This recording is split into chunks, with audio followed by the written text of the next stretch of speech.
고린도후서 4장 7절입니다. 고린도후서 4장 7절은 내 안의 보화, 내가 소유한 보화. 예. 고린도후서 4장 7절입니다. 고린도후서 4장 7절 같이 읽읍시다. 그러나 우리가 이 보배를 질그릇 안에 가지고 있나니 이것은 뛰어난 권능이 하나님께서 나며 우리에게서 나지 아니하게 하려 함이니라. 예. 우리가 이 보배를 질그릇 안에 가지고 있나니 내 안의 보배, 내 안의 보화. 예.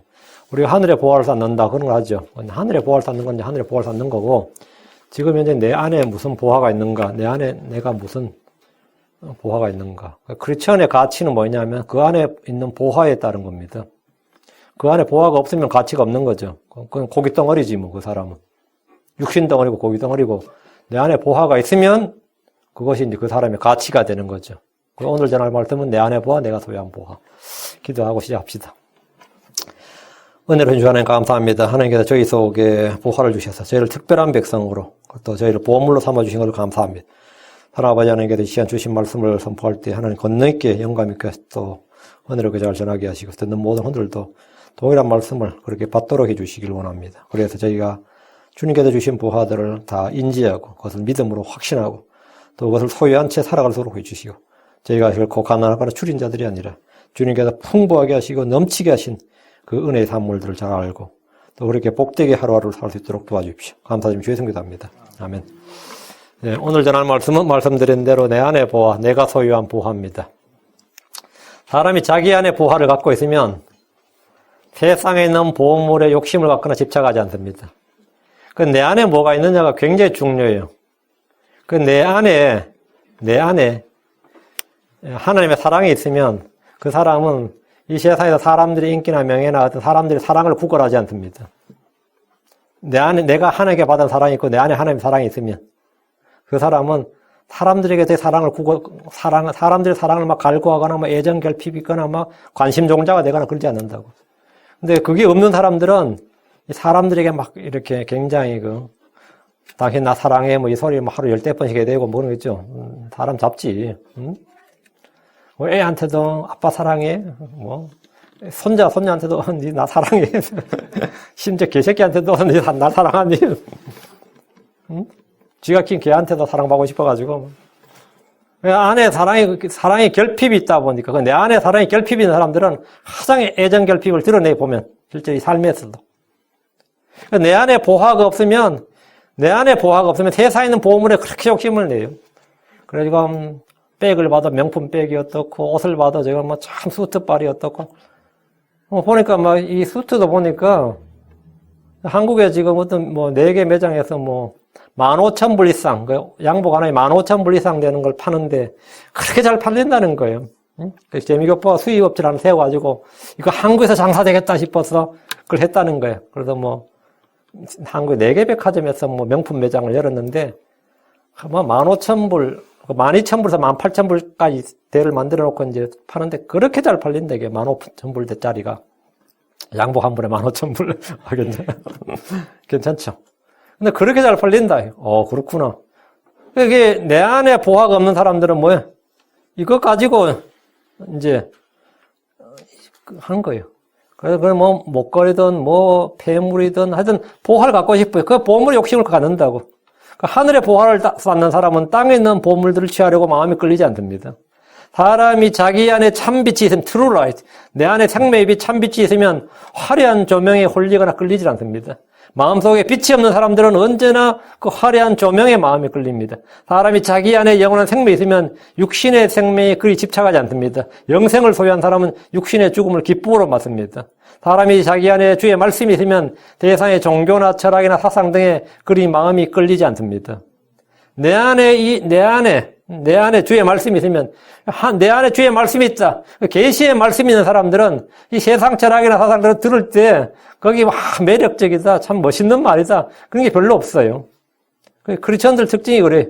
어떤 사람이 그렇게 뭐 명언을 해도 그게 무릎을 치면서 참 좋은 말이다. 그런 게 크리스천은 별로 없다고. 왜? 내 안에 이미 계시의 말씀이 있기 때문에 그런 것에 끌리질 않아. 근데 그런 게 없는 사람들은 그런 말에 적어놓고 말이죠. 그 명언이랍시고 이제 이렇게 그런 걸 공부하고 또 그런 말들, 인문 철학에 끌린다 그러죠.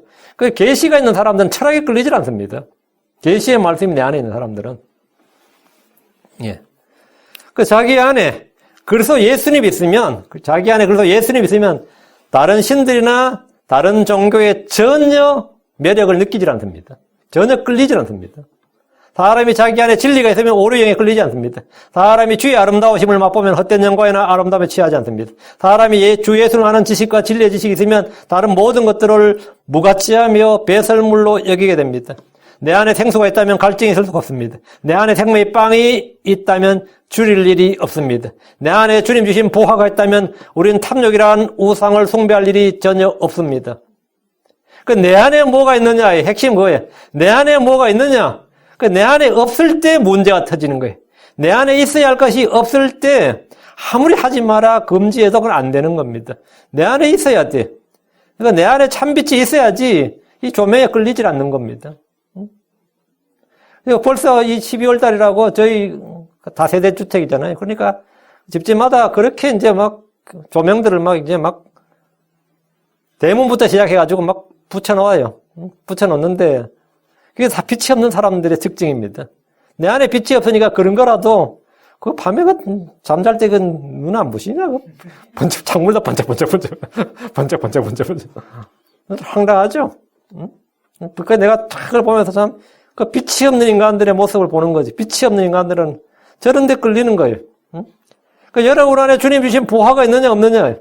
내 안에 하나님의 사랑이 있고 하나님의 생명이 있고 하나님의 평안이 있고 하나님의 권능이 있고 하나님 주신 각양당한 선물이 있다면 그는 존귀한 사람입니다. 크리스천들은 귀한 존재들입니다. 크리스천들은 뭐냐? peculiar people이라고 그러죠. precious stone, 귀한 돌, 귀한 보석이다 이 말입니다. 하나님이 값을 치르고 사셨기 때문입니다. 크리스천들이 귀한 것은 그 안에 하나님의 형상이기 때문입니다. 여러분은 자신의 가치를 어떻게 평가할지 몰라도 여러분이 주를 믿는 성도들이라면 선정된 세대요, 왕가의 제사장이요, 거룩한 민족이요, 특별한 백성입니다. 세상이 우리를 오물같이 모든 것에 찌꺼기같이 여기고 전염병 같은 자로 생각하더라도 우리는 존귀한 존재들입니다. 그런데 존귀함 가운데 거하면서 그것을 깨닫지 못하면 그는 짐승과 같습니다. 시편 49편 20절 존귀함 가운데 거하면서 깨닫지 못하는 사람은 멸망하는 짐승과 같도다. 세상 사람들도 사람을 귀히 여겨야 한다는 말을 합니다. 사람보다 귀한 것은 없다. 사람은 천하보다 귀하다고 합니다. 사람이 왜 귀합니까? 자기 안에 주님 주신 보화가 없는 사람은 가증한 자요, 더러운 자요, 죄인이요, 사악한 자에 불과합니다. 성경은 사람이 바람과 같고 잠깐 보이다 사라지는 수증기와 같고 연기와 같다고 말합니다. 사람은 풀과 같고 풀의 꽃과 같습니다. 성경 말하기를 시편 39편 5절에 보소서 주께서 내 날들을 한 뼘만큼 되게 하셨사오니 내 시대가 주 앞에서 없는 것 같사오며 참으로 모든 사람은 최선의 상태에서도 전적으로 헛될 뿐이니이다. 셀라. 이 말씀을 보면 사람은 최선의 상태에서도 전적으로 헛될 뿐입니다. 가치가 전혀 없다 이 말입니다. 사람은 귀한 존재가 아니라 무가치한 존재고 헛된 존재란 겁니다. 시편 39편 11절 주께서 불법으로 인해 사람을 책망하여 바로잡으실 때 그의 아름다움을 조미 먹는 것 같이 소멸시키나니 분명히 모든 사람은 헛될 뿐이니이다. 셀라. 분명히 모든 사람은 헛될 뿐이니이다. 사람의 존재가 nothing이다. 이거. 제로, 헛될 뿐이다. 허무보다 가볍다잖아요. 이것이 하나님이 보시는 죄인들의 정확한 가치, 몸값이. 사람들의 몸값이 그 정도다요. 사람 스스로 자기의 가치를 높이지만 사실 죄인들에게 아름다움, 존귀함은 찾아볼 수 없습니다. 사도 바울은 말하기를 로마 7장 18절 내 안에 곧 내 육신 안에 선한 것이 거하지 아니한 줄을 내가 아노니 원하면 내게 있으나 선한 것을 어떻게 행할지는 내가 찾지 못하노라. 내 안에 내 육신 안에는 선한 것이 거하지 않는다. 좋은 것이 거하지 않는다 이거예요. 그럼 무가치한 게 맞죠. 우리의 육신 안에 보화가 있는 것이 아니라 아무 선한 것이 거하지 않는다는 겁니다. 그래서 다윗은 시편 62편 9절에 참으로 지위가 낮은 자들 헛되며 지위가 높은 자들도 거짓되니 저울에 달면 그들을 다 더해도 허무보다 가볍도다. 우리 주 예수님께서 사람들 속에 무엇이 있는지를 말씀해 주셨습니다. 그것들은 사람들 속에 있는 것들은 보화가 아니라 더러움과 사악함 그 자체입니다. 마가복음 7장 20절에 23절 또 그분께서 이르시되 사람에서 나오는 것 그것이 사람을 더럽게 하느니라. 속에서 사람 속에서 그 사람들의 마음에서 악한 생각, 간음, 음행, 살인, 도둑질, 탐욕, 사악함, 속임, 세욕, 악한 눈, hin성모독, 교만, 어리석음이 나오는데 이 모든 악한 것이 속에서 나와 사람을 더럽게 하느니라. 사람 속에 무엇이 있느냐? 사람 속에는 무엇이 있느냐? 악한 생각이 있고 상상, 악한 생각과 상상, 간음, 음행, 살인, 도둑질, 탐욕, 사악함, 속임, 세욕, 악한 눈, 신성모독, 교만, 어리석음, 이런 것들이 그 속에 있다는 겁니다. 그 사람은 그 자체가 뭐라, 그 속은 쓰레기덤이죠. 쓰레기 창고다고. 주님 우리 속에 무엇이 있는지 말씀해 주셨습니다. 사람의 겉모양은 달라도 모두가 한 피고 한 성정입니다. 이와 같지 않은 사람은 없습니다. 흔히 사람은 빈손으로 태어나서 빈손으로 간다고 말합니다. 한국 사람들이 늘 쓰는 말이 공수래, 공수거라 그러죠. 공수, 빈 공자예요. 손수자고. 빈손으로 와서 레가 올렸자고, 공수거, 그거는 갈것자지. 빈손으로 간다 이거예요. 이 말은 성경에도 나옵니다. 욥은 말하기를 욥기 1장 21절에 이르되 내가 내 어머니 태에서 벌거벗고 나왔은즉 또한 벌거벗은 채 그리로 돌아가리라. 주신 분도 주시오 가져가신 분도 주시니 주의 이름이 찬송을 받을지어다 하고, 사람이 땅에 올 때 아무것도 가지고 오지 않고 벌거벗고 나왔습니다. 갈 때도 아무것도 가지고 가지 못합니다. 디모데서 6장 7절 우리가 이 세상에 아무것도 가지고 오지 아니하였은즉 아무것도 가지고 가지 못할 것이 확실하니, 이것은 육신에 관한 겁니다. 근데 사실 알고 보면 사람은 태어날 때부터 무언가를 가지고 태어납니다. 그 사람의 기질과 성품과 양심과 생각과 재능과 외모 등은 태어날 때부터 가지고 오는 것이지 후천적으로 획득하는 것이 아닙니다. 그건 가지고 태어나는 것이. 예술적 재능은 타고난 소질이 절대적입니다. 운동적 신체 능력도 타고난 겁니다. 하나님 사람 속에 본성의 법을 두셨고 각 사람에게 은혜 선물 주셨습니다. 그리고 사람들은 태어난 환경이 저마다 다릅니다. 금수저를 물고 태어난 사람들도 있습니다. 태어나 보니 부잣집이면 그 사람 자동으로 부잣집 딸이 되는 겁니다. 태어나 보니 유명한 사람의 아들, 딸이 된 경우도 있습니다. 태어나 보니까 아버지가 빌 게이츠다 어때요? 태어나 보니까 반대로 태어나 보니 가난할 수도 있고 질병이나 장애를 안고 태어날 수도 있습니다. 그러나 모든 사람이 주님 주시는 복을 받고 주님 주시는 은혜를 통해서 이 땅에서 하늘의 부활을 쌓을 수 있습니다. 그리고 내 속에 하나님 주신 부활을 가질 수가 있습니다. 하나님 주신 부활은 믿는 자들에게 은혜로 값없이 주어집니다. 그 하나님 주신 부활을 내 속에 질그릇 같은 내 안에 담을 때 나는 존귀한 자가 되는 거죠. 그 내가 가지고 있는 부활만큼 나의 가치가 매겨지는 겁니다. 하나님을 믿는 자들에게 은혜의 선물을 넘치게 하십니다. 성도들은 하나님 주신 부활을 내 속에 소유함으로써 그는 하나님께서 존귀한 자, precious, 귀하다 이거 귀하다. 비록 내게 돈이 없고 힘이 없고 재능이 없어도 하나님 주신 부활을 가지고 있으면 열매를 맺고 승리하며 기쁨으로 살 수 있습니다. 그는 크리스천입니다. 자, 그럼 우리 속에 있는 부하들, 하나님이 우리 속에 두신 부하들을 살펴보겠습니다. 여러분 굉장히 중요한 내용이에요. 내 자신의 이 정체성을 확립하고 내 자신의 가치, 존재감, 이런 것들, 아이덴티티, 이걸 확립하는데 굉장히 중요해요. 크리스천의 자신의 가치를 아는 거죠. 자, 질그릇 속의 보화는, 질그릇은 몸입니다. 보화는 뭐냐? 첫째 성령입니다. 성령은 성도들 안에 주어진 하나님의 보화입니다. 이보다 더 크고 귀한 보배는 없습니다. 나와 저 사람의 차이는 뭐냐? 재능의 차이, 인물의 차이, 집안의 차이, 혈통의 차이, 그런 게 아니고, 나와 저 사람 차이는 뭐냐? 그건 세상 사람의 기준이고, 성령이 있는 사람, 성령이 없는 사람. 성령이 있는 사람, 성령이 없는 사람. 그럼 누가 더 귀한 사람이에요? 성령이 있는 사람이 보화를 가진 사람이지. 하나님은 세상을 사랑하셔서 자신의 독생자 예수를 주셨습니다. 누구든지 그를 믿는 자를 멸망하지 않고 영원한 생명을 얻습니다. 하나님은 그 아들을 믿는 자들 안에 뭘 주셨다? 하나님은 세상에 자기 아들을 주셨고, 세상 사람을 구원하시기 위해서. 자, 구원받은 사람들 안에 뭘 주었다? 성령을 주었습니다. 믿는 자들 안에 성령을 주었습니다. 성령, 그래서 예수를 통해 우리 안에 주어진 하나님의 선물이 보호합니다. 자, 고린도서 4장 7절. 그러나 우리가 이 보배를 질그릇 안에 가지고 있나니 이것은 뛰어난 권능이 하나님에서 나며 우리에게서 나지 아니하게 하려 함이니라. 우리 몸은 장막입니다. 우리 몸은 흙집이고 질그릇입니다. 그러나 우리가 복음을 통해 예수님을 믿을 때 하나님 각 사람에게 영원한 생명을 주었습니다. 그리고 성령을 주었습니다. 성령이 있는 몸은 주의 집, 주의 성전입니다. 즉, 내 몸이 완전히 달라진 거죠. 내 몸이 주의 소유가 되고 주의 집이 됐단 말이죠. 성령 있는 사람은 하나님의 소유물입니다. 흙집과 장막집은 가치가 없지만 그 속에 보화가 있다면 그 가치는 완전히 달라집니다. 그냥 그 장막집인데 거기에 그 속에 사실은 엄청난 금덩어리가 있다 그러면 되죠. 그거는 그냥 단순한 장막집이 아닌 거지. 그 순간부터. 질그릇인데 그 속에 금을 놔뒀다. 그 뭐죠? 그건 질그릇이 금그릇이에요. 그때부터는. 내용이 뭐냐예요. 뭘 담고 있느냐예요. 그 내용물이 뭐냐잖아. 그 가치가 완전히 달라집니다. 성령을 통해 하나님의 뛰어난 권능이 납니다. 성령님은 우리의 마음과 우리 속 사람을 강건하게 하십니다. 주께서 말씀하시기를 요한복음 14장 16절 내가 아버지께 구할 텐지 그분께서 다른 위로자를 너에게 주사 그분께서 영원토록 너희와 함께 거하게 하시리니 다른 위로자를 너에게 주사 하나님께서 우리에게 뭘 주셨다고 다른 위로자를 컴포트를 주셨다. 위로자라면 뭐냐? 성령님이십니다. 그 위로자는 뭐하시? 컴포트는 뭐냐 하면 우리에게 힘과 용기와 이걸 계속 북돋아 주시는 분이에요. 우리를 한마디로 말하면 강건하게 하시는 분이다 이 말이죠.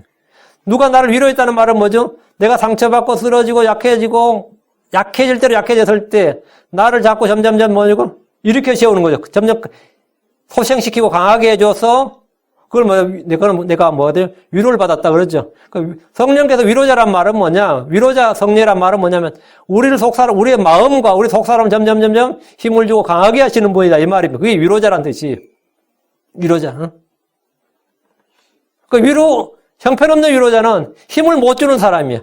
힘을 못 주는 사람들의 위로는 뭐냐면, 괜찮아, 잊어버려, 그런 거야. 괜찮아, 잊어버려, 인생이 다 그런 거야.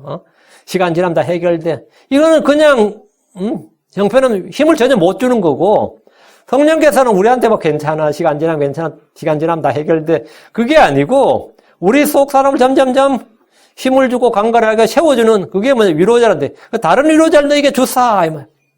그분께서 영원토록 너희와 함께 하시리니. 사도들은 성령을 받았습니다. 오순절에 유대인들은 복음을 듣고 믿음으로 성령을 받았습니다. 사도행전 2장 38절에 이 베드로가 그들에게 이르되 회개하고 너희 각 사람이 예수 그리스도의 이름으로 침례를 받아 죄들의 사면을 얻으라. 그래야 너희가 성령님을 선물로 받으리니. 예수를 믿으라 이거예요. 회개하고 예수를 믿으라. 사마리아 사람들이 복음을 듣고 믿을 때 그들은 성령을 받았습니다. 고넬료와 그의 집안 사람들이 이방인들이었습니다. 그렇지만 그들이 복음을 들었을 때 믿었습니다. 사도들과 동일한 성령을 받았습니다. 성령을 받았다는 말은 이제 신학적 용어로는 성령 침례, Baptism of Holy Spirit. 성령 침례를 그러는데 성령 침례를 성경은 뭐라 그러냐면 성령으로 침례를 받았다 이렇게 말합니다. 이게 굉장히 오해 또는 오종이 많이 되는 단어예요. 자, 사도행전 11장 16절 한번 보시죠. 이건 정확히 성경적 용어를 좀 알아놔야 됩니다. 왜 그러냐면 성령 침례 받으셨어요? 성령 세례 받으셨다. 성령 세례 받았다. 이런 분들이 있거든요. 저도 그런 분들 좀 만난 적도 있고, 그것도 여러분이 신앙사적 좋아하는 분은 이런 책도 많이 볼 겁니다. 성령 침례, 성령 세례란 말이 이제 개혁 성경 쓴 사람은 다 성령 세례라 그러죠. 이제 그 용어가 세례니까. 세례가 아니고 침례가 맞습니다. 사도행전 11장 16절을 보시면 베드로가 하는 말이 잘 보세요. 15절부터 제가 읽겠습니다. 내가 말을 시작할 때 성령님께서 그들 위에 임하시되 성령께서 그들 위에 임하시되 내가 처음에 우리 위에 임하신 것 같이 마치 처음에 우리 위에 임하신 것 같이 임하시더라. 고넬료 집에 있는 사람들이 성령을 받았는데 마치 사도들이 받은 것과 똑같더라 이 말이에요. 우리가 똑같았다. 우리가 받는 것과 똑같았다고. 차이가 없었다고. 16절. 그때에 내가 주의 말씀과 그분께서 이르시기를 참으로 요한은 물로 침례를 주었으되 너희는 성령님으로 침례를 받으려 하신 것을 기억하였노라. 성령님으로 침례를 받으리라. 성령으로 침례를 받는 게 뭐였다? 성령 받는 게 성령으로 침례를 받는 거다. 이거 이야기죠. 성령 침례란 정확한 용어가 뭐죠? 예수 믿고 나서 따로 무슨 뭘 받는 게 아니고 예수 믿을 때 받는 성령이 성령 침례라고요. 저는 예수 믿은 지 얼마 안 돼서 성령을 세례받았어요. 그러면은, 그거 상당히 난감한 말이에요. 그런데 이 사람들이 자신이 구원받고 나서도 이 성령 받은 줄 잘 모르기 때문에, 따로 뭔가를 기적적으로 체험적으로, 기적적으로 뭔가를 받아야, 그 줄 한국 사람들은 이제 방어성 받아야 성령 침례 받은 줄 알아요. 그게 아니고 성령님으로 침례를 받았다. 성령 침례를 성경 뭐냐면 성령님으로 침례를 받았다 이렇게 말한 겁니다. 오순절 교회나 은사주의를 강조하는 개신교에서는 이 성령 세례란 말을 사용하는데 성령 세례는 믿을 때 성령을 받는 거예요. 성경은 우리 안에 있는 성령을 질것 안에 있는 보배라고 합니다. 성령은 하나님의 영입니다. 성령은 진리의 영입니다. 성령을 통해 성령의 선물들이 주어집니다. 성령을 통해 사랑과 기쁨과 화평과 오래 참음과 부드러움과 선함과 믿음과 온유와 절제와 같은 성령의 열매들이 맺어집니다. 성령이 이 땅에서 믿는 자들이 주신 최고의 선물이고 그것을 내가 가졌다면 그 사람은 보배를 가진 거죠. 질그릇 속에 보배를 가진 겁니다. 성령은 우리 속에서 솟아난 샘물이 되어서 영존한 생명이게 합니다. 성령은 우리의 뼈에서 흘러나오는 생수의 강들입니다. 요한복음 7장 38절에 나를 믿는 자는 성경 기록이 말한 같이 그에 비해서 생수의 강들이 흘러나오리라 하시니라. 하나님은 우리의 마음속에 성령을 주셨습니다. 여러분이 믿는 자라면 성령을 달라고 해줄 필요가 전혀 없습니다. 하나님이 주셨습니다. 고린도서 1장 22절에 그분께서 또한 우리를 봉인하시고 우리 마음속에 성령을 보증으로 주셨느니라. 성령을 주셨다고요. 지금 우리에게 필요한 것은 성령으로 충만해지는 겁니다. 디도 3장 6절 예수로 곧 우리의 구원자를 통하여 우리에게 성령님을 풍성히 부어주셨으니 부어주셨다잖아요. 하나님 우리 속에 부어주신 성령은 우리 안에 있는 부하이며 여기서 하나님의 권능이 납니다. 하나님의 권능이 난다. 하나님의 권능이 난다. 우리 속에 있는 보화로부터 하나님의 권능이 난다. 우리가 살아갈 때 힘이 필요하죠. 죄를 이길 힘이 필요하고 세상을 이길 힘이 필요하고 마귀를 이길 힘이 필요하고 육신의 정욕을 이길 힘이 필요하고 힘이 필요할 때 그 힘이 어디서 나느냐 이거예요. 내 속에서 내 의지력에서 나는 게 아니고 내 정신력에서 나는 게 아니고 내 육신에서 나는 게 아니라 내 속에 있는 이 성령에서 난다 이거예요. 여기서 난다. 그래서 우리가 이길 수 있는 거예요. 뭐든지 이길 수 있는 거예요. 육체의 정욕을 이길 수 있느냐? 죽기 전까지 이걸 해결할 수 있느냐? 있습니다. 내 속에 있는 성령으로부터 그 권능, 하나님의 권능이 난다, 이거. 나보다 크신 분이 내 안에 계신다고. 더 강한 권능. 참, 그 사람에 있는 그 참 본성에 질기고 질긴 그 참 해결되지 않는, 그 있죠? 그걸 어떻게 이겨? 그보다는 더 큰 권능이 필요하다고. 나한테 그렇게 독하고 질긴 뭐가 있다 그러면, 그보다 더 크고 강한 권능이 있다고. 응? 그게 있으면 돼요. 예. 둘째, 지혜입니다. 둘째, 하나님의 지혜란 말은 뭐냐면, 하나님의 지혜. 대사의 지혜는 두 개입니다. 하나님의 난 지혜, 마귀의 지혜. 하늘에서 난 지혜, 위로 난 지혜, 땅에서 난 지혜. 육신의 지혜가 있고, 성령의 지혜가 있고. 전부 다 지혜가 two kind, two different kind라고. 자, 여기서 말하는 하나님의 지혜, 위로부터 난 지혜입니다. 성령의 지혜. 지식과 지혜는 그리스도 안에 감추어져 있는 보화입니다. 이 지식과 지혜라는 게 본래 내 안에 있는 게 아니라 그리스도 안에 감추어져 있는 보화예요.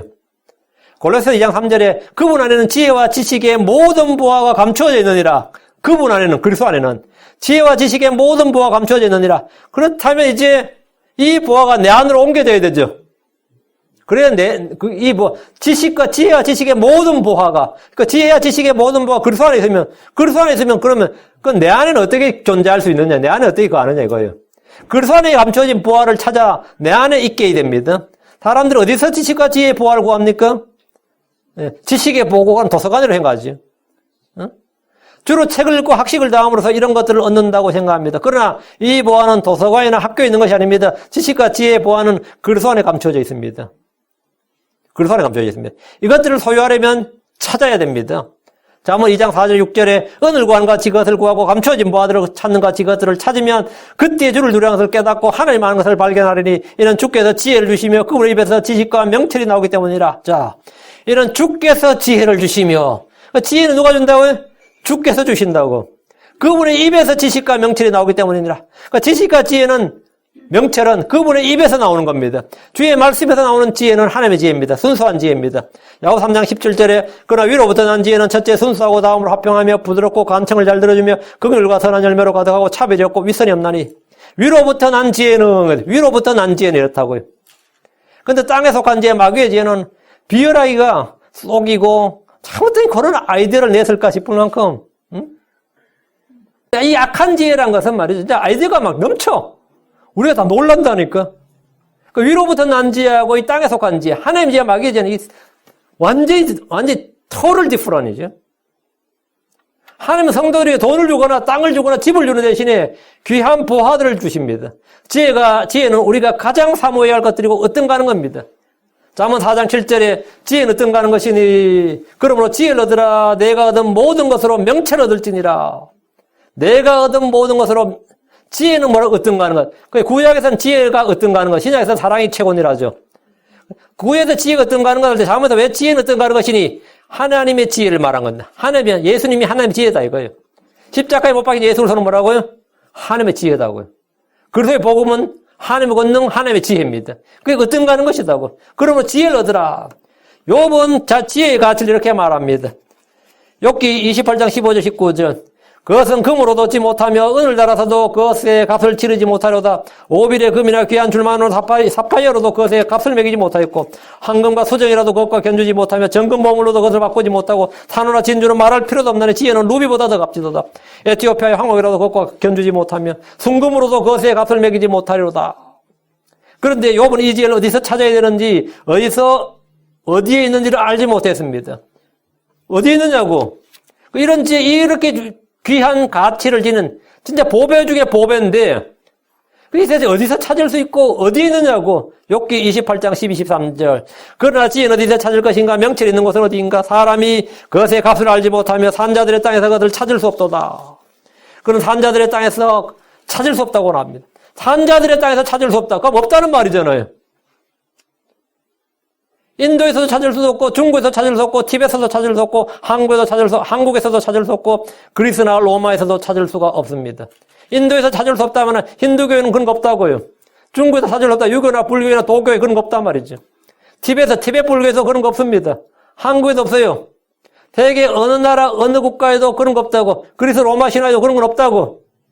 중동의 어느 바빌론이나 어디에도 그런 건 없다고. 어디에 있다고요? 어디 있냐고. 욥기 8장 1절. 이러하거늘 지혜는 어디서 오는가? 명철이 있는 것은 어디인가? 어디예요? 우리는 압니다. 지혜와 지식의 모든 보화가 그분 안에 있다고. 그분 안에 지혜와 지식의 모든 보화가 감춰져 있고 그분의 입에서 나온다고. 산자들의 땅은 없어요. 그럼 위에서 내려오는 거라고. 하나님으로부터 오는 겁니다. 우리는 이 지혜가 어디서 오는지 어느 곳에 있는지 잘 압니다. 우리는 이 지혜를 어떻게 얻는지 압니다. 지식과 지혜의 모든 보화는 그리스도 안에 있습니다. 우리는 이 지혜를 얻는 방법도 압니다. 하나님께 구하면 됩니다. 야고보서 1장 5절. 너희 중에 어떤 사람이 지혜가 부족하든 모든 사람에 너그러해 주시고 꾸짖지 않으신 하나님께 구하라. 그리하면 그것을 그에게 주시리라. 이거 뭐 그냥 속이려 그러면 쉬운데. 아무것도 아닌데. 근데 우리는 의로운 방법으로 의의 길로 가면서 뭘 해야 되니까 어렵죠. 그러니까 그게 없다고. 그럼 지혜가 엄청 필요하다고. 근데 이 지혜는 어디서 오냐고. 우리는 언제나 지혜의 부족을 느껴요. 그냥 뭐 사기쳐서 좀 뭐 속임수로 대충 가라로 좀 하려 그러면 뭐 간단한데, 그렇게 안 하고 제대로 하려니까 쉬운 것도 어려워요. 크리스천들은 쉬운 것도 어려운 게 굉장히 많습니다.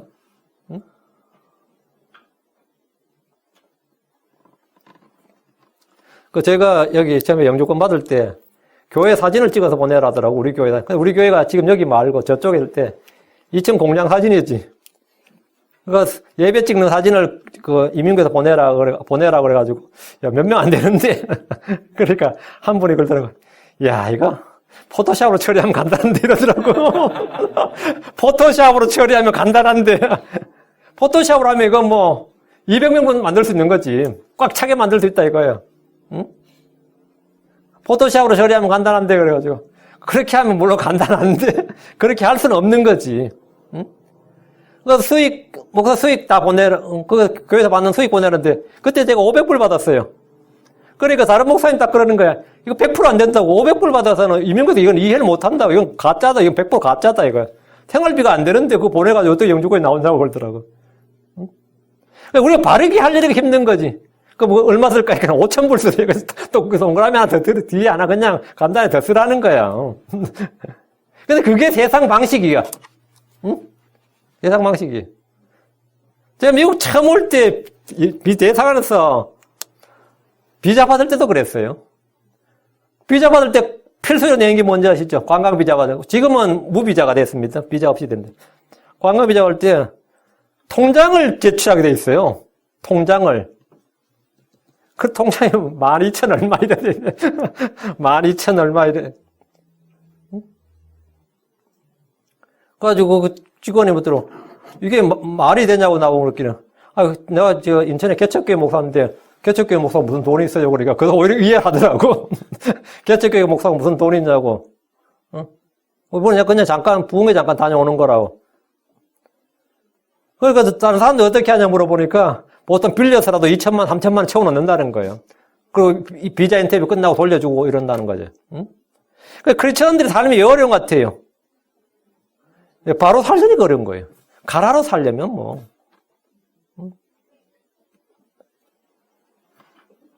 근데 우리는 그 지혜가 어디서 오는지, 우리가 이 땅을 하나님의 뜻대로 살아가는, 의롭게, 경건하게, 선하게, 하나님 뜻대로 살아가는 힘이 어디서 오는지 우리는 안다고.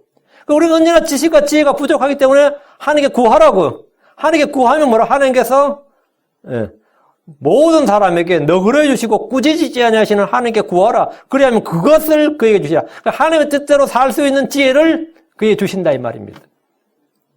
꼭 그렇게 안 해도 다 살 수 있어요. 아이고, 목사는 세상 물정 몰라서 그렇다고.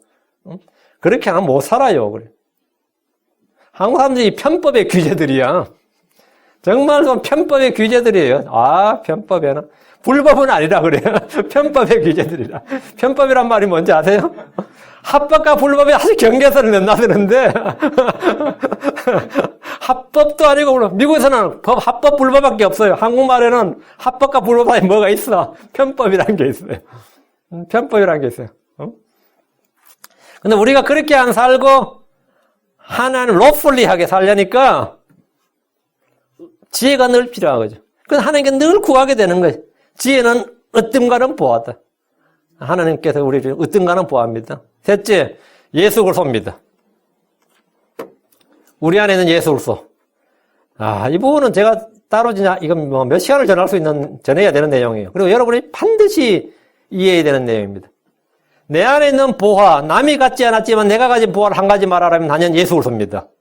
베드로와 요한이 말하기를 사도행전 3장 6절에 이에 베드로가 이르되 은과 금은 내게 없거니와 은과 금은 내게 없거니와 내게 있는 것을 내게 주노니 나사렛 예수로 이름으로 일어나 걸으라 하고 내게 있는 것을 내게 주노니 그 성도들이 있는 게 뭐냐고요. 그 은과 금은 내게 나는 은과 금을 나한테 줄 수는 없다 이거예요. 내게 있는 것을 내게 주노니 예수 그리스도 이름 예수 그리스도가 바로 우리에게 있는 보화입니다. 사람들은 은과 금이 있어야만 그 사람이 부자인 줄 알지만 우리는 은과 금을 갖고 있지 않아요. 사도들은 은과 금이 없었지만 자기들이 있는 것이 무엇인지 알았고 줄 수 있는 뭐가 있었습니다. 나눠줄 수 있는 뭐가 있었어요. 그들이 구걸하는 거지에게 줄 수 있는 것은 나사렛 예수 그리스도였습니다. 그리스도는 하나님의 지혜입니다. 십자가에 못 박히신 그리스도는 하나님의 권능입니다. 그분은 하나님이 인류에 주신 가장 놀라운 선물입니다. 누구든지 그분의 이름을 통해 죄들의 사면을 받고 의롭게 됩니다. 누구든지 그분을 통해 영원한 생명을 얻습니다. 누구든지 그분의 이름을 믿음으로 하나님의 아들들이 되는 권능을 얻습니다. 예수님은 보배로운 산돌이십니다. 베드로전서 2장 4절에 참으로 사람들에게는 거부당했으나 하나님께는 선정받은 돌, 곧 보배로운 산돌이신 그분께로 나와 보배로운 산돌, precious living stone. 하나님은 그분을 내가 선택한 보배로운 어떤 모퉁이 돌이라고 하셨습니다. 베드로전서 2장 6절 그런즉 성경 기록에도 보라 내가 선택한 보배로운 어떤 모퉁이 돌을 시온에 두노니 그를 믿는 자는 당하지 아니하리라 하시는 말씀이 들어있느니라. 지금 예수님 어디에 계십니까? 주께서 내가 너희 안에 거하리라고 말씀하셨습니다. 내가 너희 안에 거하리라. 구약에서 하나님은 광야의 성막과 예루살렘의 성전 안에 거하셨습니다. 하늘에 계신 하나님이 이 땅에 거하는 장소가 있었습니다. 신약에서 주님은 믿는 성도들의 몸을 성전으로 삼으시고 그 안에 거하십니다. 내 안에 거하시는 주 예수님이 나의 가장 큰 보화입니다. 예수님은 모든 것을 안에서 모든 것을 충만하게 하시는 분의 충만입니다. 모든 것 안에서 모든 걸 충만하게 하시는 분의 충만이다. 예수님이 모든 것 안에서 모든 것을 충만하게 하시는 충만이다. 이 말을 여러분 좀 이해를 해야 됩니다. 이건 좀 믿어야 된다가 아니라 좀 이해를 하고 좀 알고 깨달아야 돼요. All in all. 모든 것 안에. 여기 우리 교회에도 열쇠 꾸러미가 이만큼 돼요. 방마다, 문마다 열쇠가 있죠. 문마다. 그러니까 여기만 한, 둘, 셋, 넷, 다섯. 요 안에만 다섯, 지금 문이 1, 2, 3, 4, 5, 6네요. 6개가 있어요. 저 들어온 입구 7개, 들어간 8개, 9개. 제 방 10개, 11개, 12개, 식당문 13개, 그리고 이쪽 문 14개. 요 작은 건물에 문이 지금 14개라고. 그럼 이 14개 꾸러미를 다 갖고 다닐 수가 없으니까 어떻게 하죠? 매트키를 하나 갖고 있다고. 주인은 매트키를 갖고 있어요. 매트키는 다 여는 거야. 이 열쇠 하나로 다 여는 거예요. 그 예수님은 뭐냐면 성도들에게 뭐였다고요? 메스키예요. 만능의 열쇠라고. 모든 것 안에 모든 것이라고요. 그분 안에는 하나님의 신격의 모든 충만이 몸으로 가합니다. 하나님의 신격의 모든 충만이라는 하나님의 신격이라는 게 뭐죠? 전능하심, 전지하심, 그렇죠? 무소부재하심. 이런 거는 하나님의 신격이라고. 신격의 모든 충만이 몸으로 간다고. 예수님 안에 예수님 안에는 하나님의 신격의 모든 충만함이 있다고요. 그분께서 모든 것을 충만하게 하십니다. 이 말은 우리가 따로 뭔가로 충만하게 되는 것이 아니라 주 예수님으로 모든 것이 충만하게 된다는 겁니다. 하나님 저를 은혜로 충만하게 해주십시오. 하나님께 그래, 너는 은혜로 충만해라. 성령으로 충만하게 해주십시오. 성령 충만해라. 사랑으로 충만하게. 저는 주님 사랑으로 충만해. 지금 기쁨이 충만하지 않습니다. 그럼 기쁨이 부족한 것 같습니다. 기쁨을 충만해라. 나 안에 기쁨이 있는데 평안이 없으면 말이 되나? 평안으로 충만해라. 다음에 권능으로 충만해라. 이렇게 은혜 충만, 사랑 충만, 기쁨 충만, 평안, 권능. 따지면 이게 수백 가지 되겠죠. 그 개별적으로 하나하나씩 다 우리 하나님께서 하나하나를 주는 게 아니고 그냥 예수를 주는 거예요. 그냥 예수를 준다고. 예수가 뭐라고요? 그 모든 것에 뭐예요? 모든 것에 모든 것이라고. all in all이라고요. 내가 내 안에 예수님이 있으면 사랑이든 기쁨이든 안식이든 평화든 자유든 능력이든 그건 뭐라고요? 따질 필요가 아예 없어요. 내가 예수로 충만하면 나머지는 따질 필요가 없다고. 왜? 예수님이 모든 것을 충만하게 해주는 충만이라며. 그게 all in all이라고. 내가 예수로 충만하다는 말은 당연히 은혜가 충만한 거예요. 내가 예수로 가득하다는 말은 당연히 성령으로 충만한 겁니다.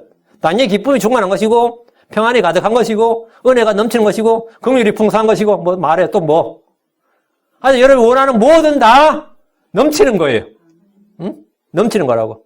이건 하나님의 어떤 뭐는 개별적인 게 아니다 말이지.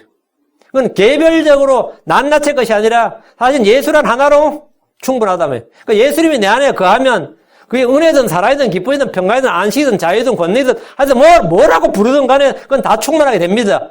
그분이 빛입니다. 예수가 내 안에 가면 나는 바로 참빛이 내 안에 있는 거고 생명의 빛이 내 안에 있는 거예요. 예수님은 내 안에 있는데 난 빛이 없어. 이거 말 자체가 안 되는 소리고. 예수님은 내 안에 있지만 난 생명이 필요해. 이건 말이 안 되는 거지. 예수님이 생명인데. 지금 내가 정말 어려움에 처해 있는데, 정말 내가 이 상황에서 구출자 받아야 되는데, 예수님은 내 안에 있는데 구출자가 필요해. 이 말이 안 되지. 예수님이 구출자인데. 예수님이 구원자고. 예수님이 모든 거라고요. 예수님이 올이란 말이죠. 그분이 빛이고, 그분이 길이고, 그분이 진리고, 그분이 생명이에요. 그분이 모든 거라고. 그분이 생명의 빵이고, 그분이 뿌리고, 그분이 머리입니다. 그분이 모든 것이단 말이죠. 그래서 주 예수를 소유하면 모든 걸 소유한 겁니다. 그분을 소유한 사람은 하나님의 신격의 모든 충만함을 소유한 겁니다. 예수가 하나님이 주신 가장 큰 보배. 이거는 전능의 만능의 키입니다. 이건 만능 열쇠예요. 예수님이란 것은 예수님 이름은 만능의 열쇠예요.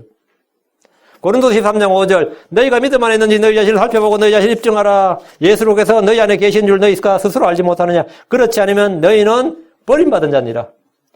주 예수님이 내 안에 계신다는 사실을 압니까? 모르겠다면 성경의 증언을 보고 읽고 믿으셔야 됩니다. 에베소 4장 6절 하나님이 계시니고 모든 것의 아버지라. 그분께서는 모든 것 위에 계시고 모든 것에 두루 계시며 너희 모두 안에 계시느니라. 너희 모두 안에 계시느니라. 하나님. 그분은 너희 모두 안에 계신다고 했어요. 성경은 성령님이 우리 안에 거하신다는 사실과 예수님이 우리 안에 거하신다는 사실을 증언합니다. 골로새 1장 21절 하나님께서는 이방인들 가운데서 이 신비의 영광의 풍성이 무엇인지 자신의 성도들을 알리려 하시는데 이 신비는 너희 안에 계신 그리스도 곧 영광의 소망이시니라. 이 신비는 뭐라고요? 너희 안에 계신 그리스도 곧 영광의 소망이니라. 예수님이 우리 안에 계시기에 우리는 세상을 이깁니다. 마귀를 이기고 죄를 이깁니다. 요한일서 4장 4절 어린 자녀들아 너희는 하나님께 속하 있고 또 그들 이겼나니 이는 너희 안에 계신 분이 세상에 있는 그보다 더 크시기 때문이라. 너희 안에 있는 분, 너희 안에 계신 분 누구예요? 예수님이라. 예수님이 내 안에 계신다. 예수님이 내 안에 계신다. 이 사실을 언제나 기억하십시오. 예수님이 내 안에 계신다. 넷째, 우리 안에 있는 보화. 주의 생각들입니다. The mind of Christ. 이 마인드가 참 중요합니다. 사람이 뭐 영도 중요하지만 사람이 어떤 마인드를 갖고 있느냐가 굉장히 중요해요. 그 마인드가. 카널 마인드를 가졌느냐, 스피리추얼 마인드를 가졌느냐. 그 어떤 사안을 볼 때도 어떤 마인드를 가졌느냐에 따라서 완전히 다르게 보입니다. 똑같은 걸 봐도. 이 마인드가 굉장히 중요해요. 시편 139편 17절. 오 하나님이여 주의 생각들이 또한 내게 어찌 그리 보배로운지요. 그것들을 합친 것이 어찌 그리 큰지요. 주의 생각들이 이게 뭐냐 마인드. 주의 생각들이 내게 어찌 그리 보배로운지요. 주의 생각들은 보배다. 이거예요. 하나님의 생각은 보배다. 사람의 생각은 악하죠. 부패하고 더럽고 야비하고 속이길 잘하고. 사람의 생각과 상상은 어려서부터 항상 악합니다. 그 어린애들이 어떻게 그런 생각을 했을까? 그 어린애들이 말이죠. 왜 그렇죠? 어린애나 노인이나 우리는 same kind예요. same kind. 그냥 환경에 많이 노출되느냐 덜 노출되느냐 뿐이지.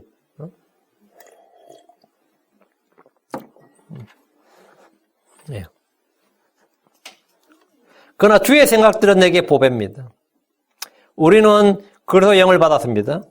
우리는 그리스도의 마음, 그리스도의 생각을 가진 사람들. The mind of Christ를 가진 사람들이다. 크리스천이란 the spirit of Christ and the mind of Christ. 다음에 이제 장차 때가 되면 the body of Christ를 갖게 된 겁니다. 그걸 영어로 보면 구속이라고 합니다. 거듭날 때 우리는 the spirit of Christ를 갖고 살면서 우리는 성경을 배우면서 the mind of Christ를 갖고 the mind of Christ 이걸 이제 biblical mind 성경적인 사고방식 성경적인 가치관을 갖고 말이에요. 야 마인드 안 맞으면 부부간에도 못 살아요. 부자간에도 말이 안 통하면 싸우게 되고 그건 뭐 혈육과 상관없습니다. 이 마인드가 안 맞죠. 응? 우리는 그리스도의 영을 받은 사람, 그리스도의 마음, 그리스도의 생각을 가졌다 하면 앞으로 우리는 그리스도의 몸을 입게 될 겁니다. 주의 생각들은 성령을 통해 성경을 통해 우리 안에 주어집니다. 주의 계획과 뜻 그분의 목적을 알고 싶다면 성경 읽고 믿으면 됩니다. 그리스도의 영을 가진 사람은 그리스도의 생각을 가졌습니다. 고린도전서 2장 16절 누가 주의 생각을 알아서 그를 가르치겠느냐. 그러나 우리가 그리스도의 생각을 가졌느니라. 그러나 우리가 그리스도의 생각 우리는 we have the mind of Christ. 영적인 생각, 건전한 생각, 영을 주신 하나님은 우리가 그리스도의 생각을 가졌다고 합니다. 사람이 어떤 마인드를 가지는가에 따라서 그 사람이 어떠함이 결정됩니다. 사람들은 저마다 자기들만의 생각이 있습니다. 내 생각은 달라. 나는 그렇게 생각하지 않는다. 이런 말은 너무나 자연스럽습니다. 나는 그렇게 생각하지 않아. 그렇죠. 그 자연스럽게 나오는 겁니다. 우리의 이런 다양한 생각을 존중해야 한다고 배웁니다. 그러나 크리스천들은 같은 생각을 품고 한 생각이 되어야 됩니다. 빌립보서 2장 2절에 너희는 같은 생각을 품고 같은 사랑을 가지며 한 마음과 한 생각이 되어 내 기쁨을 성취하라. 한 마음과 한 생각이 되어. 사람마다 다 마음이 다르고 생각이 다른데 어떻게 그게 되냐. 가치가 다 다른데. 근데 크리스천들에게는 공통의 common face가 있듯이 공통의 마인드가 하나 있어요. 그게 뭐냐? The mind of Christ. 나머지는 생각이 다 달라도, 이건 같아야 된다고. 그래서 생각이 아닌 다른 생각으로 성도들이 한마음 한뜻이 되면 그는 반역과 배교가 일어난 겁니다. 그게 똘똘 뭉쳐가지고 말이지. 한마음 한뜻이 돼가지고. 광야교회는 주를 따르는 일에서는 불평이 일어났죠. 불평이 일어나고 막 반역이 일어나는데, 자기들끼리 이집트로 돌아가자 할 때는 어땠어요? 아니면 아론을 지켜가지고 금송아지를 만들 때는 온 백성이 한마음 한뜻이었어요. 온 백성이 한마음 한뜻이. 야, 뜻이 잘 맞는구나. 생각이 똑같구나.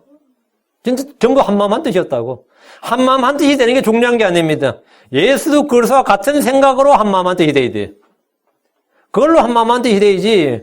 그러니까 예수 그리스도와 예수를 따르는 일에서 한마음 한뜻이 돼야지. 그건 예수를 빼놓고 한마음 한뜻이 되면 그게 배교고 반역입니다. 어쨌든 교회에서 그래요. 막 나하고 생각이 내가 뭘 하려고 그러는데 좀 성도들이 동의해주고 같이 밀어주고 한마음 한뜻이 돼야 되는데 생각이 달라서 막 고민하는 분 있죠. 내가 지금 니하고 한 뜻이 돼야 되는 게 아니라 그리스도를 중심으로 놓고 내가 그리스도와 네가 그리스도와 이렇게 한 뜻이 돼야 된다고. 이렇게 한 생각이 돼야 된다고. 무조건 내 생각과 한 생각이 돼야 되는 게 아니고 그리스도의 마인드, 더 마인드 오브 크라이스트를 가져야 된다고요. 오늘 교회 크리스천들도 좀처럼 같은 생각, 같은 마음이 되지 못합니다. 그래서 분열을 거듭하고, 교회가 쪼개지고 뭐 난리가 나는데, 그럼 많은 교회들 이름 중에 흔한 이름이 뭔지 아시죠? 한마음교회예요. 난 한마음교회 가진 분들 뭐 욕하는 게 아니고, 한마음교회, 한마음침례교회. 이번 제가 아는 어떤 교회가 보니까 교회가 새로 생겼는데, 이름이 한마음교회더라고. 한마음교회, 한마음침례교회더라고요, 이름이. 그래서 제가 이름 지은 걸 딱 보면서, 그 전교에서 쓰다림을 와닿지, 벌써. 그 전교에서 그 목사님이, 쫓겨나다시피 사직을 했거든요. 그러니까, 나와서 지은 이름이 한마음침례교회예요. 한마음침례교회. 한마음침례교회, 한마음장로교회. 뭐, 여러분, 인터넷 한마음 쳐보세요. 수두룩하게 나옵니다. 예수님께서 제자들이 하나가 될 것을 간절히 기도하셨습니다. 우리가 한마음 한 생각을 가지려면 우리 안에 있는 주의 생각을 따라서 생각해야 됩니다. 생각의 영이 새롭게 되고 그리스도 안에 있는 생각을 품어야 됩니다. 빌립보서 2장 5절에 너희 안에 이 생각을 품을지니 그것은 그리스도 예수님 안에 있던 생각이라. 주의 생각들이 보배입니다. 그래서 예수님 안에도 있던 생각, 그래서 예수님 안에 있던 생각, 이 생각을 품으라고요. 그 더 마인드 오브 크라이스트를 품으라고요. 우리는 매사에 뭔가를 생각할 때 자기 기준이나 자기 이익이나 자기 이익이 아니라 주 예수님과 그분의 말씀, 그분의 일을 먼저 생각합니다. 무엇보다 먼저 생각하는 것이 있다면 그것이 그의 삶의 가치관입니다. 주 예수님을 깊이 생각하십시오. 생각이 변하면 사람도 변하고 삶도 변합니다. 성경은 우리가 주 안에서 같은 생각을 품으라고 합니다. 빌립보 4장 2절에 내가 유오디아에게 간청하며 순두교에게 간청하노니 이것은 그들이 주 안에서 같은 생각을 품게 하려 함이니라. 같은 생각을 품게 합니다. 그래서 빌립보 교회는 아마 유오디아와 순두교가 아마 좀 다투었던 것 같아요. 생각이 좀 다투었던 것 같은데. 그러니까 주 안에서 같은 생각이란 그리스도의 생각입니다. 주께서 우리 안에 두신 생각입니다. 건전한 생각입니다. 이 생각을 보면 그는 영적인 사람입니다. 성도들은 불신자들과 영이 다를 뿐 아니라 기본적으로 뭐가 다른 사람이다? 생각이 다른 사람입니다. 기존 모든 것이요. 돈에 대한 가치관도 다르고, 직업에 대한 가치관도 다르고, 삶에 대한 가치관도 다르고, 장래에 대한 가치관도 다르고, 가장 크게는 사생관이 다르고, 죽음에 대한 가치관이 전혀 다르고, 교육관이 다르고. 근데 오늘 크리스천들 보세요. 거의 비슷해요. 가치관이 달라야 되는데, 가치관이 비슷하다고. 그러니까 비슷하니까 서로 불신자들로 말이 잘 통하고 뜻이 잘 맞죠. 사사건건 맞는 게 없다가 아니라 대부분 맞고 교회 가는 일만 틀려. 대부분은 같아. 대부분은 같고 그냥 교회 가는 일만 뭐 약간. 그 한국 사람들은 시어머니가 불교고 뭐 시어머니 시아버지 불교고 며느리는 뭐 기독교고 뭐 아들은 뭐 캐톨릭이라도 종교 분쟁이 없어요. 예. 그것은 그들의 뭐지? 삶과 상관없기 때문입니다. 우리 집은 다양한 종교지만 아무 문제 없다는 사람들 많거든요. 실제로 한국 사람들 대부분 다 상관없어요. 제사 지낼 때 그냥 같이 제사 지내주고, 아무 문제가 없는 게 왜 그러냐면, 그들의 삶은, 그들의 종교는 그들 아무 상관이 없어요. 그 장식품이기 때문에 서로를 존중하는 게 가능한 거지. 그들의 삶이 아니기 때문이지. 가치관이 아니기 때문이. 그 성도들은 그리스도의 마음, 그런 생각을 가져야 된다. 주의 생각들이 보배다. 다섯째입니다. 주를 두려움이 그의 보배입니다. 주를 두려움. 이것은 현대의 크리스천들이 잃어버린 보화 중에 하나입니다. 오늘날 교회에서 잃어버린 보화하면 주를 두려움, 이건 거의 가르치질 않는 겁니다. 주를 두려움이 없는 성도들이 많고 주를 두려워서 안 되는 줄로 아는 분들도 있습니다. 세상 사람들도 그렇게 뭐 두렵고 불안하고 초조하고 긴장 가운데 스트레스 받으며 사는 사람들 많죠. 네가 뭐가 그렇게 무섭고 두렵냐? 내가 원치 않아도 내일은 온다. 그게 두렵다는 사람도 있더라고요. 오늘이 온 것은 감사한 일인데 눈 떠보니까 오늘이 왔어요. 그렇죠? 누가 보기에도 오늘은 왔다는 건 내게 감사한 일인데 내가 원치 않아도 내일은 온다 이거예요. 내가 죽어도 내일은 옵니다. 뭐 장래가 그렇게 두려워. 늙는 것도 두렵고 늙어 병들 것도 두렵고 한편 뭐 걱정될 수 있잖아요. 그래서 두려움이 굉장히 많아. 두려움이 많아요. 왜 두려움이 많았냐? 주의 두려움이 그분 안에 없기 때문이에요. 그 사람 안에 주의 두려움이 있으면 밖에선 두려움이 없습니다. 내 안에 보화가 있으면 밖에 보화가 필요 없고, 내 안에 주의 아름다움이 있으면 내 밖에 몸을 치장하는데 아름다움 별로 신경 안 써요. 내 안에 내 속 사람이 제대로 되어 있으면 그 사람이 그렇게 신경 안 씁니다. 그 안이 중요한데, 내 안에 주의 두려움이 없는 사람들은 이 모든 게 다 두려움이에요. 사람도 두렵고, 세상도 두렵고, 직장 상사도 두렵고, 만나지 않는 사람도 두렵고, 다 두려워요. 근데 오늘날 이 한국교회 보면 말이죠. 주를 두려워하는 성도들이 거의 없을 뿐 아니라, 주를 두려워서는 안 되는 줄로 알아요. 그 잃어버린 보화다. 주를 두려움이 보배인데, 이게 보배가 사라진 거죠. 하나님은 사랑이시다, 하나님은 은혜로우시다, 이 진리를 강조하면서 더 중요한 진리인 주를 두려워하라는 말씀을 무시하는 것은 교회의 비극입니다. 우리가 가진 보배 중 하나는 주를 두려워하는 겁니다. 이사야 33장 6절. 지혜와 지식이 내 시대에 확고함이 되고 구원의 힘이 되리라. 주를 두려워함이 그의 보배이니라. 주를 두려워함이 뭐다? 그의 보배이니라. 죄인들의 눈에는 주를 두려워함이 없습니다. 여러분의 주변에 주를 두려워하는 사람을 본 적이 있습니까? 그런 사람이 있다면 그는 보배로운 사람입니다. 귀한 사람입니다. 그런 사람이 있다면 그의 벗이 되십시오. 주님은 주를 두려워하는 사람을 가르치십니다. 시편 25편 12절에 주를 두려워한 자가 누구냐? 그분께서 친히 택하실 길로 그를 가르치시로다. 주를 두려워하는 것이 지혜의 시작입니다. 시편 111편 10절 주를 두려워하는 것이 지혜의 시작이니라. 잠언 9장 10절 주를 두려워하는 것이 지혜의 시작이요 거룩한 것들을 아는 것이 명철이니라. 주를 두려워하는 자는 주께서 복을 주십니다. 시편 115편 13절 작은 자든 큰 자든 주를 두려워하는 자들은 주께서 그분께서 복을 주시로다. 시편 128편 4절 보라 주를 두려워하는 자는 이와 같이 복을 받으리로다. 주를 두려워하는 것은 지식의 시작입니다. 주를 두려워하는 것은 악을 미워하는 것입니다. 주를 두려워하는 것은 사람의 날들을 길게 합니다. 주를 두려워하는 것은 생명샘입니다. 잠언 14장 27절 주를 두려워하는 것은 생명샘이라 사망의 올무들에서 벗어나게 하느니라. 주를 두려워하는 것이 지혜의 홍계입니다. 잠언 15장 33절 주를 두려워하는 것이 지혜의 홍계이니 명예 앞에 겸손이 있느니라. 사람은 주를 두려워함으로 악을 떠납니다. 주를 두려워함이 생명에 이르게 합니다. 이 외에도 성경은 주를 두려워하는 것에 대해서 반복해서 말합니다. 주를 두려워하는 것이 그의 보배이기 때문입니다. 주를 두려워하는 것이 뭐다? 트레저예요. 그게 보화입니다. 주를 두려워하는 사람은 이 땅에서 두려운 것이 없습니다. 주를 두려워하고 주의 말씀을 두려워하는 사람은 이 땅에서 두려운 게 없어요. 죽음이나 지옥이나 환난이나 재앙이나 노화나 질병이나 파사이나 실패나 그 어느 것도 두렵지 않습니다. 내게 일어나는 일, 내가 처한 환경, 모든 일이 합력해서 선을 이루신 것을 알고 믿기 때문입니다. 그 모든 일에 하나님이 나와 함께 계심을 믿습니다. 주를 두려워하는 이들은 내게 닥친 시험들 위해서 내가 감당하지 못할 일들이 없다는 것을 확실히 압니다. 주를 두려워하면 두려울 것이 없습니다. 나의 몸을 죽일 수 있지만 혼을 죽일 수 없는 사람들이 아니라 혼과 몸을 다 지옥에서 멸하실 수 있는 하나님을 두려워하십시오. 우리는 담대히 말합니다. 히브리 13장 6절 그러므로 우리가 담대히 말하되 주는 나를 돕는 분이시니 사람이 내게 무엇을 행하든 내가 두려워하지 아니하리라 하노라.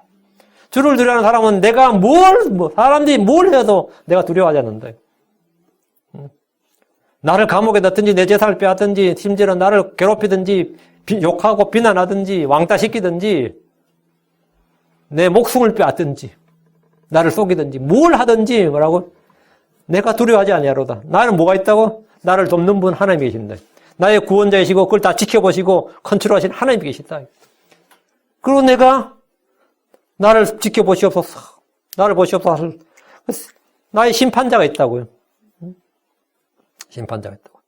여러분이 게임을 할 때 보세요. 선수들이 누가 나한테 파울을 하면 반칙을 하면 어떻게 하죠? 심판을 보죠. 심판한테 빨리 이 사람한테 징계 주라고. 그런데 심판을 안 보고 나한테 파울한 사람 패버리면 어떻게 되죠? 둘 다 퇴장되지 보통. 그것도 징계 먹지. 응? 나한테 파울했다고 그 파울한 사람한테 나한테 파울한 사람한테 그냥 같이 엉겨 싸우면 그런 일이 선수들 간혹 필드에서 있죠. 그거는 가채악이죠. 나한테 누가 계속해서 파울을 내요. 나한테 계속해서 나쁜 짓을 하고 악하게 한다. 그걸 지금 이딴 사람들 가면 잘 안 되잖아요. 법정에 간다고 다 시간 걸리고 변호사 써야 돼 돈 쓰고 시간 쓰고 그러니까 상호 해결하는 걸 제일 원칙으로 하지요. 우리에게는 모든 매사에 뭐가 있다고? 즉각 부를 수 있는 하나님이 있다고. 우리에게 심판자가 있다고, 심판자가. 그 모든 일을 심판하시는 나에게 나의 구원자도 계시지만 그 구원자는 나의 뭐다? 예, 공의로운 심판자시다. 내가 억울한 일 나간다고 걱정할 거 없습니다. 나한테 막 나를 계속해서 괴롭히는 가해자가 내 주변에 가해자가 너무 많아. 응? 그러다 여러분은 짓눌릴 게 없어요. 나에게 누가 있다? 예. 주는 나를 돕는 분이시니 사람이 내게 무엇을 행하든지 내가 두려워하지 아니하리로다. 참 살다 보면 억울한 일 많죠. 물론 내가 억울하다고 그 사람도 억울하다 그러지만 그러니까 마음에 주에 두려움이 있는 사람이라면 그는 악을 피하며 어떤 놀라운 일에도 두려워하지 않습니다. 자, 주에 두려움이 있느냐 없느냐. 처음 시작할 때부터 말했지만 내 안에 뭐가 있느냐가 핵심입니다. 다음 6째, 하나의 왕국입니다. 내 안에 있는 보화. 나는 지금 이 땅에 내 몸이 지금 이 세상에 살고 있지만 이 죄악된 죄 많은 세상에 살고 있지만 내 혼은 지금 어디 살고 있다? 예, 하나의 왕국에 살고 있다. 나는 왕국의 백성이다. 나는 왕국의 자녀다. 세상 각국 정부가 있습니다. 캘리포니아는 캘리포니아 정부가 있죠. 주정부가 있고 그다음 연방정부가 있죠. 미국은 연방정부라는 의미는 그냥 진짜 우리는 캘리포니아 캘리포니아가 우리의 거버먼트죠. 그리고 이제 이런 거버먼트들이 있는데 이번에 미국의 연방이라는 걸 잘 보여줬죠. 응? 텍사스가 지금 이번에 열받아가지고 지금 연방에서 탈퇴하겠다고 지금 주민투표 붙이겠다 그랬어요. 응? 텍사스는 항상 그 연방 탈퇴 움직임이 있었습니다. 근데 이번엔 좀 제대로 이제 전주민투표를 붙여가지고 연방 탈퇴하겠다 그러면 나 생각만 해도 그게 완전 통과된다면 미국이 완전히 변하는 겁니다. 미국이 완전히 변하는 겁니다. 그래가지고 각국의 정부가 있다고. 자신의 정부를 갖지 못한 민족, 그런 국민은 뭐가 되죠? 난민이 되는 겁니다. 내가 정부를 버릴 수도 있어요. 정부에서 맨날 내전이 일어나가지고 나는 이 나라에 못 살겠다. 버릴 수도 있거든요. 며칠 전에 제가 신문을 봤는데 한국에서 유명한 영화 감독이 있어요. 김기덕 씨라고 하여튼 한국에서 히트친 영화가 별로 없는데 제가 알기로는 없는데 각국 영화제 상을 많이 받았어요. 국제영화제에서. 그래서 유명한 사람인데 이 사람이 라트비아에서 코로나 걸려 죽었다고 지금 알려져 있어요. 알려지기는. 코로나 걸려 죽었다고 하는데 라트비아에서 살려고 이제 그 영주권 받아가지고 거기에 집도 구하고 하려고 그러는데 난 그게 놀랐어요. 라트비아에서 살겠다고 한국 사람이 라트비아에 살겠다. 근데 이해가 돼. 왜 그러냐면 그 사람이 하도 성추문, 성폭행인데 관련이 많이 된 감독이라 가지고 한국에서 미투 운동 벌어질 때 거의 매장대자 했거든요. 한국 떠나서 살겠다. 근데 정부를 포기하는 거, 자기가 정부를 포기하고 다른 데 가서 살겠다 이거지. 근데 그 양반이 떠드는 말이 뭐였냐면 나는 문재인의 국민이 되어 이 나라에 살고 있다 그랬거든. 지금 문재인의 국민 아닐까. 그런데 그 말이 더 황당했거든요. 이 양반 분명히 자기 입으로 그렇게 말했는데 그 문재인의 정부에 살고 싶다 그랬던 사람이라고. 근데 지금 문재인의 정부인데 왜 못 살다고 남의 나라에서 영주권 받겠다고. 가다 결국은 죽어서 지금 화장해가지고 이제 한국 들어온다 그러더라고. 그것이 정부를 갖지 못한 민족. 아니면 자기가 자기 정부를 버려야 될 때가. 그런 거 있어요. 망명하는 사람 있잖아요. 자기 정부에서 핍박을 받아 망명하는 사람 있거든요. 그러니까 정부를 갖지 못한 민족, 그런 국민은 난민이 되고, 참 비참하죠. 티베트 국민들 생각해봐요. 티베트 사람들. 티베트는 자신의 정부를 갖지 못해서 뭐죠? 중국으로부터 지금 고통을 받습니다. 중국은 자꾸 티베트를 자기 나라가 하나의 중국에서 자기 나라인데 티베트 사람들은 아니지. 우리의 정부를 갖고 싶은 거지. 신장 지구의 위구르 족속도 봐요. 자신의 정부를 갖는 것이 꿈입니다. 완전 그 사람들은 진짜 그들의 오배불만 꿈이 뭐냐면 자신의 정부를 갖는 거예요. 쿠르드족들 봐요. 쿠르드족들. 자기들의 정부를 갖고 싶다 몸부림치고 있는데 제일 지금 터키는 쿠르드족들 굉장히 핍박하면 터키는 지금도 쿠르드족들 쓸어버리려고 난리도 아닙니다. 모든 민주주의 국가에서 사람들은 그들 수준에 맞는 정부를 갖는다는 말이 있습니다. 자, 그럼 크리스천들에게 맞는 정부는 어느 나라, 어느 정부예요? 솔직히 미국이 물론 미국이 크리스천이 살기 좋은 나라였지, 한때는. 미국이나 캐나다나 호주나 유럽이 크리스천이 살기 좋은 나라가 어떤 것 같아요? 크리스천들에게 가장 맞는 정부가 있다고. 그것은 바로 이 세상 정부가 아닙니다. 하나님의 왕국입니다. 우리의 왕은 예수 그리스도입니다. 우리는 민주주의 국가에 살지 않습니다. 우리는 왕정 국가에 삽니다. 그분의 정부는 하늘에 있고 그 헤븐의 킹덤입니다. 그분의 정부는 우리 안에 있습니다. 그게 킹덤 오브 갓입니다. 누가복음 7장 17장 21절에 또 그들이 이르기를 여기를 보라 혹은 저기를 보라 하지도 못하니 보라 하나님의 왕국은 너희 안에 있느니라 하시느니라. 주님은 하나님의 왕국은 어느 지역에 있는 것이 아니라 너희 안에 있다고 하셨습니다. 세상의 정치체계는 나라마다 시대마다 다르고 변합니다. 그러나 성도들의 정부는 변하지 않습니다. 우리의 왕은 변하지 않습니다. 우리의 왕은 바뀌지 않습니다. 로마 14장 17절 하나님의 왕국은 먹는 것과 마시는 것이 아니요 오직 성령님 안에서 의와 화평과 기쁨이니라. 내가 내 안에 이 왕국이 있다면 그는 왕국의 백성으로서 가장 복된 삶을 살고 있습니다. 내 안에 예수 그리스도의 왕이란 예수 그리스도라는 왕이 통치하고 있습니다. 그럼 여러분 그런 왕국에 살고 있습니까? 여러분 안에 그런 왕국이 있어요? 그 왕국은 성령님 안에서 의와 화평과 기쁨입니다. 우리 몸은 미국에 살든지 한국에 살든지 아니면 오직 어느 산골에 살든지 관계없이 내 안에 하나님의 왕국이 있습니다. 이것은 우리에게 있는 보배입니다.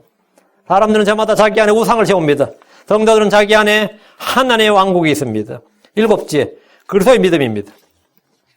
베드로서 1장 1절 예수 그리스도의 종이며 사도인 베드로는 하나님 곧 우리의 구원자 예수 그리스도의 의를 통해 우리와 더불어 동일하게 보배로운 믿음을 얻은 자들에게 편지하노니 여러분 보배로운 믿음은 보배다 이거예요.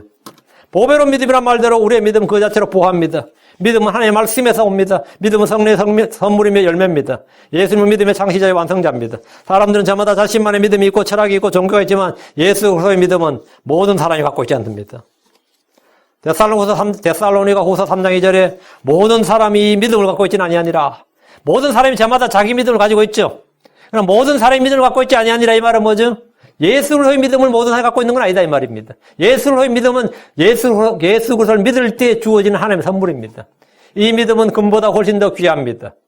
베드로서 1장 7절 이것은 너희 믿음의 단련이 불로 단련해도 없어지는 금을 단련한 것보다 훨씬 더 귀하여 예수 그리스도께서 나타나실 때 칭찬과 존귀와 영광으로 드러나게 하람이니라.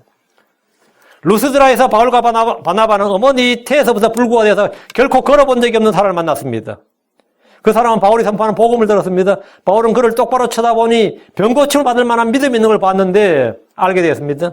사도행 14장 9절 바로 그 사람이 바울이 말한 것을 들었는데 바울이 전한 복음을 들은 거예요. 바울이 그를 똑바로 쳐다보고 병고침을 받을 만한 믿음이 그에게 있음을 알고는 이 사람은 불구자였는지 몰라도 복음을 들을 때 제대로 들은 거야.